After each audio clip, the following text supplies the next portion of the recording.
নমস্কার বন্ধুরা, সনাতন পরিবারে আপনাদের সকলকে জানাই স্বাগত। ভারতীয় দর্শন শাস্ত্র ও বিভিন্ন দেবদেবীর পূজা অর্চনার পদ্ধতি এই চ্যানেলের মূল আলোচনার বিষয়বস্তু। বন্ধুরা, আপনারা যদি নতুন কিছু জানতে চান এবং নতুন কিছু শিখতে চান, চ্যানেলটি সাবস্ক্রাইব করুন। বন্ধুরা, আজ সে খুব ভাগ্যশালী হবে যে 2 মিনিট বার করে একবার শ্রবণ করবেন এই পবিত্র জন্মাষ্টমীর ব্রত মাহাত্ম্য কথা। সুপ্রিয় দর্শক বন্ধুরা, আজ পবিত্র জন্মাষ্টমীর মতো দিনে প্রত্যেকেই শ্রবণ করুন ভগবান শ্রীকৃষ্ণের জন্মাষ্টমীর ব্রত মাহাত্ম্য কথা। এর ফলে আপনার জীবনে সমস্ত সমস্যা সুনিশ্চিতভাবে দূর হয়ে যাবে। আপনার যদি সন্তান প্রাপ্তির ইচ্ছা হয়ে থাকে তাহলে সেটাও আজ পূর্ণ হয়ে যাবে। সাথে সাথে যদি আপনার মনের ধনের অভিলাষা থাকে, অর্থাৎ আপনি যদি চান কোনো বড় ব্যক্তি হতে, অত্যন্ত ধনবান হয়ে উঠতে, তাহলে সুনিশ্চিতভাবে আপনার এই মনস্কামনাটিও পূর্ণ হয়ে যাবে। হ্যাঁ বন্ধুরা, আপনারা একেবারে ঠিকই শুনেছেন। আপনারা প্রত্যেকেই জানি আজ পবিত্র জন্মাষ্টমীর উৎসব। আর এই পবিত্র জন্মাষ্টমী হিন্দু সনাতন ধর্মে একটি পবিত্র এবং মাহাত্ম্যপূর্ণ দিন। আর এমন একটি পবিত্রতম দিনে ভগবান বিষ্ণুর অষ্টম অবতার শ্রীকৃষ্ণ জন্মগ্রহণ করেছিলেন এই ধরাধামে। আর ভগবান শ্রীকৃষ্ণ তিনি পথ দেখিয়েছিলেন, ঠিক তেমনি আজকের মতো এই পবিত্র দিনে আপনি যদি ভগবান শ্রীকৃষ্ণের একনিষ্ঠ ভক্ত হয়ে থাকেন, তাহলে অবশ্যই এই জন্মাষ্টমীর ব্রত মাহাত্ম্য কথা শ্রবণ করবেন। স্বয়ং ভগবান পরমেশ্বর শ্রীকৃষ্ণের আশীর্বাদ ও কৃপায় আপনার সকল মনস্কামনা মনোবাসনা পূরণ হবে। আপনার জীবনে অখণ্ড সৌভাগ্য ফিরে আসবে।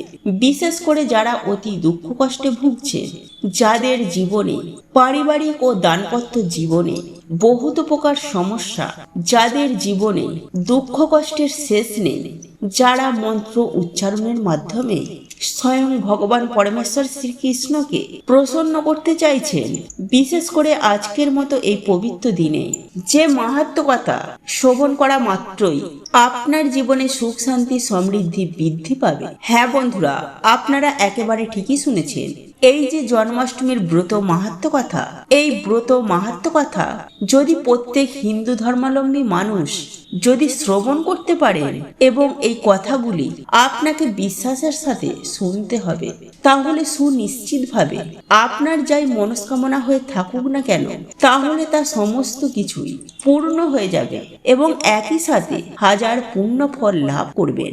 তাই এই প্রসঙ্গে বিস্তারিত জানার আগে আপনাদেরকে বলে রাখি, আপনি যদি আমাদের চ্যানেলে নতুন হয়ে থাকেন তাহলে চ্যানেলটি অবশ্যই সাবস্ক্রাইব করুন এবং পাশে থাকা নোটিফিকেশন বেল আইকনটি ক্লিক করুন। কারণ আমি বিভিন্ন প্রকার তন্ত্র মন্ত্র, বশীকরণ, টোটকা, বাস্তু টিপস, জ্যোতিষশাস্ত্র, পুজো আরাধনা এবং ব্ল্যাক ম্যাজিক করা নিয়ে নিত্য নতুন ভিডিও আপলোড করে থাকি, যা প্রয়োগ করার মাধ্যমে আপনার জীবনে থাকা সকল প্রকার সমস্যার সমাধান করতে পারবে। চলুন এইবার মূল আলোচনায় প্রবেশ করা যাক। বন্ধুরা, এই ব্রত কথা শোনা মাত্রই আপনার সমস্ত দুঃখ কষ্ট দূর হয়ে যাবে আর আপনার জীবনে খুশির বর্ষা শুরু হয়ে যাবে এবং সেই সঙ্গে করা আপনার সমস্ত মনস্কামনা খুব দ্রুতই পূরণ হতে থাকবে। কিন্তু বন্ধুরা, একটি বিষয় মাথায় রাখবেন, এই জন্মাষ্টমীর ব্রত মাহাত্ম্য কথা শ্রবণ করতে করতে মাঝখানে কখনোই ছেড়ে দেবেন না। এই ব্রত কথা আপনাকে সম্পূর্ণ শ্রবণ করতে হবে। আর যদি আপনি সম্পূর্ণ ব্রত কথাটি না শুনে ছেড়ে দেন, এর ফলে আপনার জীবনে মহা বিপদ নেমে আসতে পারে। এই কারণে আপনি যদি চান আপনার জীবনে সমস্ত মনস্কামনা পূরণ হোক, তাহলে আপনি শ্রদ্ধা, নিষ্ঠা ও ভক্তির সঙ্গে জন্মাষ্টমীর ব্রত মাহাত্ম্য কথা অবশ্যই শ্রবণ করবেন। বন্ধুরা, এই ব্রত কথা আজ এই পবিত্র জন্মাষ্টমীর মতো দিনে অতি অবশ্যই শোনা প্রয়োজন। এছাড়াও অন্য দিনেও এই ব্রত কথা শুনতে পারেন। যখনই আপনি এই ব্রত কথা শুনুন না কেন, এটা আপনার জন্য বিশেষ সুফল এনে দেবে। তবে একটি কথা সদা সর্বদাই মাথায় রাখবেন যে এই ব্রত কথা শ্রবণ করা শুরু করলে শেষ না হওয়া পর্যন্ত আপনি ছাড়বেন না। তো বন্ধুরা, চলুন এবার শুনে নেওয়া যাক এই জন্মাষ্টমীর ব্রত মাহাত্ম্য কথা গোটা বিশ্বজুড়েই কৃষ্ণ ভক্তরা এই দিন সাড়ম্বরে পালন করে। পুরাণ অনুসারে বিষ্ণুর মানব অবতারের মধ্যে অন্যতম শক্তিশালী ছিলেন স্বয়ং ভগবান পরমেশ্বর শ্রীকৃষ্ণ। আর শ্রীকৃষ্ণের জীবন কথা নিয়ে বহু কাহিনী উপকাহিনী লোককথা প্রচলিত আছে। জন্মের পর থেকেই কৃষ্ণকে ভগবান হিসাবে পুজো করা শুরু হয়ে যায়। শ্রীমদ্ ভগবদ গীতায় স্বয়ং পরমেশ্বর ভগবান শ্রীকৃষ্ণ বলেছেন, যখনই অসত্য ও পাপে এই পৃথিবী ভরে যাবে, তখনই ধর্ম রক্ষা করতে ও সত্য প্রতিষ্ঠা করতে আমি এই পৃথিবীতে অবতীর্ণ হব। জন্ম অষ্টমী হল অশুভকে বিনাশ করে শুভ শক্তিকে প্রতিষ্ঠা করার উৎসব। তাই বিশ্বাস ও একতাকে ধরে রাখতে উৎসাহ দেয় এই উৎসব। বন্ধুরা, এই পবিত্র জন্মাষ্টমীতে স্বয়ং ভগবান পরমেশ্বর শ্রীকৃষ্ণের উদ্দেশ্যে শসা নিবেদন করার প্রথা রয়েছে। মনে করা হয় শসা পেলে অত্যন্ত উপকৃত হয় নন্দলাল। যে ভক্ত শসা নিবেদন করেন তার যাবতীয় দুঃখ কষ্ট তিনি মোচন করেন। তাই আজ পবিত্র এই জন্মাষ্টমী তিথিতে ঠিক রাত 12টায় স্বয়ং ভগবান পরমেশ্বর শ্রীকৃষ্ণের জন্মক্ষণে শসা কাটতে হয়। এটি সন্তান ভূমিষ্ঠ হওয়ার পর মায়ের থেকে নারী গ্রন্থি কাটার রূপক বলে মনে করা হয়।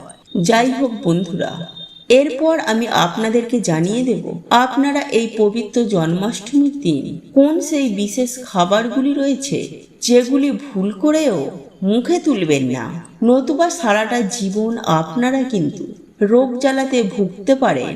দারিদ্রতা আপনার পিছু কখনোই ছাড়বেন না। অযথা অর্থের নাশ হবে, সংসারে বাজে খরচ বৃদ্ধি হবে।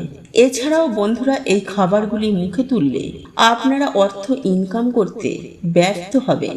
দেখুন বন্ধুরা, শাস্ত্রমতে যারা গোপালের পুজো আরাধনা করবেন তারা কিন্তু ভুল করেও জন্মাষ্টমীর শুভ তিথিতে আমিষ জাতীয় কোনো খাবার গ্রহণ করবেন না। এছাড়াও বাড়ির মধ্যে মদ্যপান করা বা কোনো নেশা ভান করা বা কোনরূপ অধার্মিক কাজ এইরূপ করা থেকে নিজেদেরকে বিরত রাখবেন। এগুলো কিন্তু সংসারের জন্য খুব একটা মঙ্গলময় নয়। এছাড়াও আপনারা জন্মাষ্টমীর আগে তাল খাবেন না বা তালের বড়া, কারণ বন্ধুরা এই তাল ভগবান শ্রীকৃষ্ণের অত্যন্ত প্রিয়। তাই তালের তৈরি বিভিন্ন ভোগ শ্রীকৃষ্ণকে জন্মাষ্টমীর দিন নিবেদন করা হয় এবং এমনটাই মনে করা হয় যে তালের তৈরি যে জিনিসটি ভগবানকে দেয়া হয় তাহলে কিন্তু অত্যন্ত খুশি হন, যেহেতু ভগবান শ্রীকৃষ্ণের অত্যন্ত প্রিয় এই তাল। তাই এই বিষয়টি কিন্তু আপনারা মাথায় রাখবেন যে প্রভু শ্রীকৃষ্ণকে না অর্পণ করে তালের তৈরি কোনো জিনিস আপনারা খেতে যাবেন না।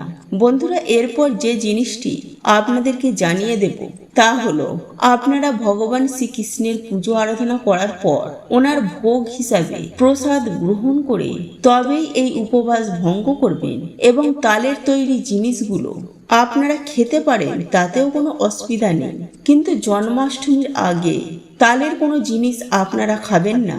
এমনকি যারা পবিত্র জন্মাষ্টমীর ব্রত পালন করছেন না বা পালন করবেন না তাদেরকেও এই দিন অন্ন গ্রহণ করা একেবারে উচিত নয়।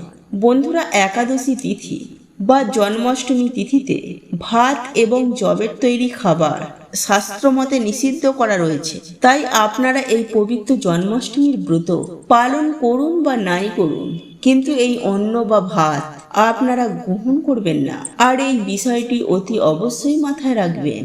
এছাড়াও বন্ধুরা, আমি আপনাদেরকে আরো একটি বিষয় জানিয়ে রাখি যে এই পবিত্র জন্মাষ্টমীর দিন ভুল করেও পঞ্চ রবিশস্য মুখে তুলবেন না।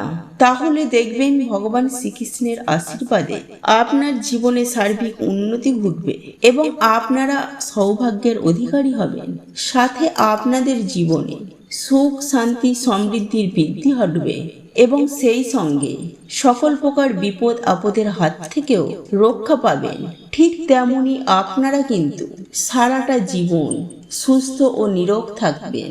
একই সঙ্গে পারিবারিক সমস্যা কমবে আপনার পারিবারিক ক্ষেত্রে মান সম্মান বৃদ্ধি পাবে।